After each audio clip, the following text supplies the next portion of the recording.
Now we turn to Africa, to Kenya in the east, where a suspected serial killer is on the loose. Last month, 9 dead bodies were discovered in a quarry in Kenya's capital, Nairobi. All the victims were women.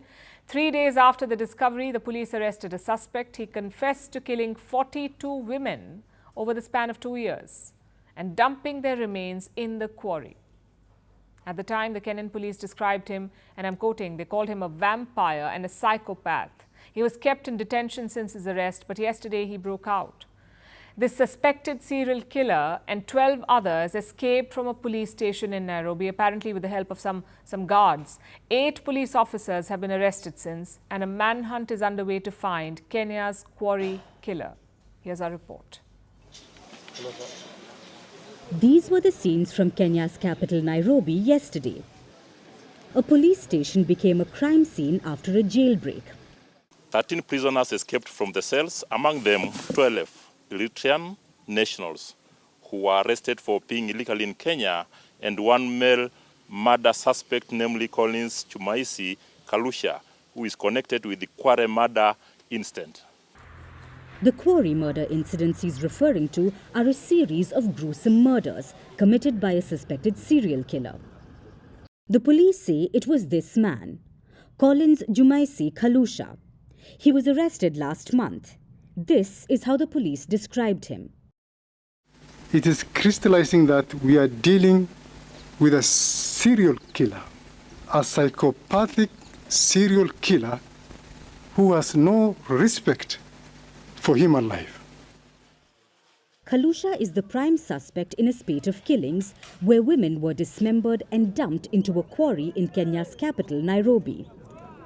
The first victim was found on July 13th, and this sparked the hunt for more bodies.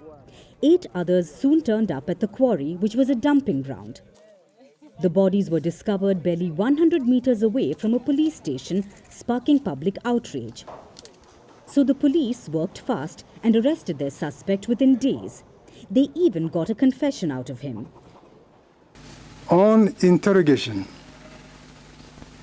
the suspect confessed to have lured, killed and disposed 42 female bodies at the dumping site.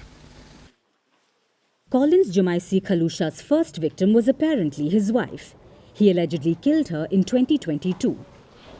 That's when his killing spree started, and he killed his last victim just 5 days before he was arrested.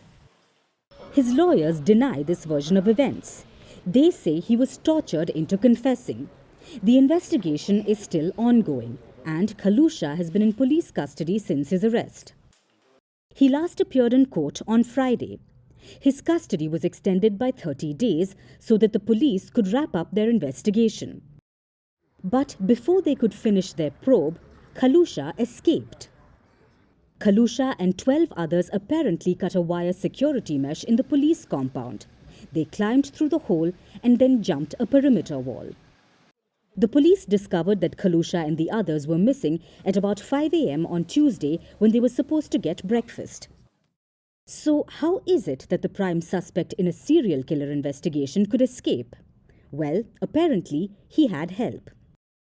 Our preliminary investigation indicated that the escape was aided by insiders, considering that officers were deployed accordingly to guard the station. Consequently, I have interdicted 8 officers who were on duty last night. 8 police officers are accused of helping the 13 prisoners escape. They have been arrested and are being questioned. Meanwhile, a manhunt is on to find the fugitives, especially Khalusha. But this means that a potential serial killer is on the loose in Kenya.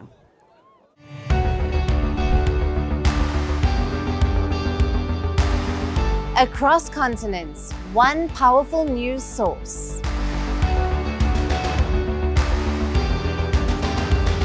Bringing you diverse perspectives on the issues that matter.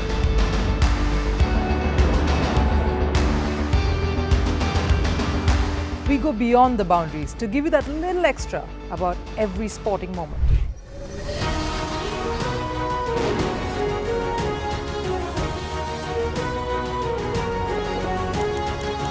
So thank you for making Firstpost 5 million strong.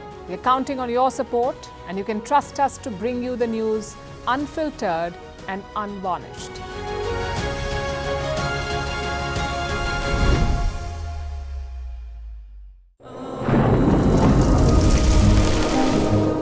Climate change is on our doorstep. It's time for a revolution to take root. And it starts with 1.4 billion Indians.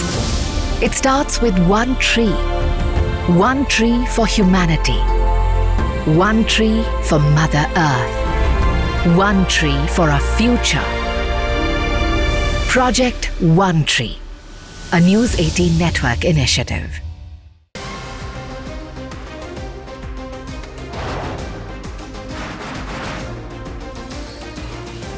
On the show today, the T20 World Cup bandwagon has moved across to the Western